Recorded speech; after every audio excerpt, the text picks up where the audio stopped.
छपरा के नगरा प्रखंड स्थित महाराजा पैलेस में अपनी चुनावी सभा में जनप्रतिनिधियों को संबोधित करते हुए निर्दलीय प्रत्याशी इंजीनियर सस्तानंद राय ने कहा कि पंचायत प्रतिनिधियों के हक की लड़ाई के लिए ही निर्दलीय मैदान में हूं।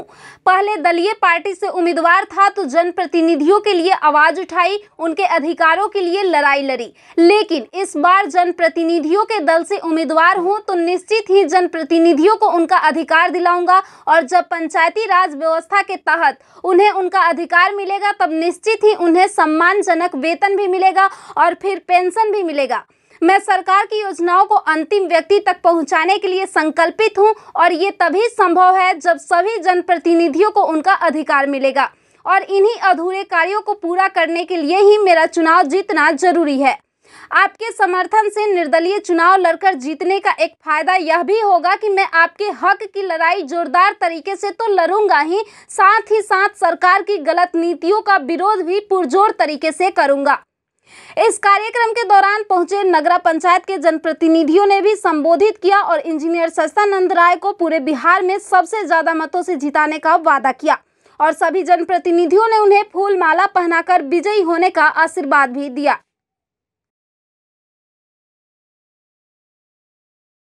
मूल रूप से परिकल्पना ही यही है कि अंतिम व्यक्ति तक सरकारी योजनाओं को पहुंचाने का एक तंत्र है।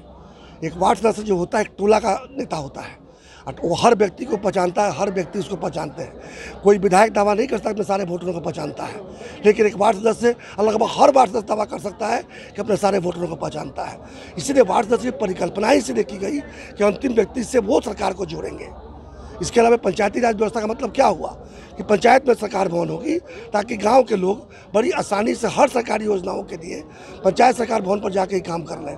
आगे लिंक बैठाना पंचायत सरकार भवन के मुखिया के माध्यम से ब्लॉक तक और प्रमुख के माध्यम से जिला तक और जिला के अध्यक्ष के माध्यम से राज्य की सरकार तक का जो ऐसा लिंक बना हुआ है। लेकिन हुआ क्या है कि हम लोगों ने स्विच तक तो बिजली पहुँचा दिया है, लेकिन स्विच से पंखा तक, स्विच से बल्ब तक जो है वो तार खोल के रख दिया है, जिसको पंचायती राज व्यवस्था कहते हैं। पंचायती राज व्यवस्था को उस तार को जोड़ देने से ही उजाला भी आएगा और हवा भी आएगी। मतलब समझ में क्या इशारे में कह रहा हूँ?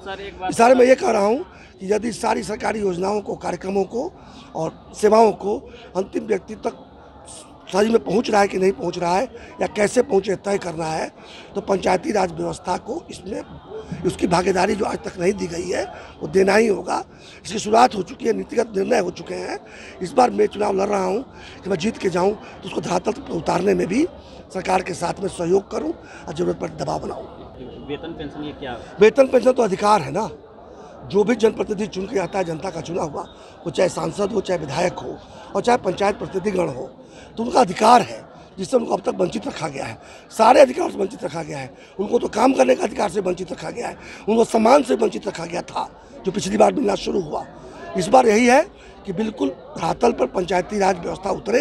जो नीतिगत निर्णय कराने में लोग सफल हुए हैं वो नीतिगत निर्णय जो है धरातल पर इम्प्लीमेंट हो जाए, और जब इम्प्लीमेंट हो जाएंगे तो ये भी जब दिन रात काम करेंगे और सरकार के योजनाओं को पहुंचाने में मदद करेंगे तो इनका वेतन पेंशन तो वाजिब है, मिलना ही होगा।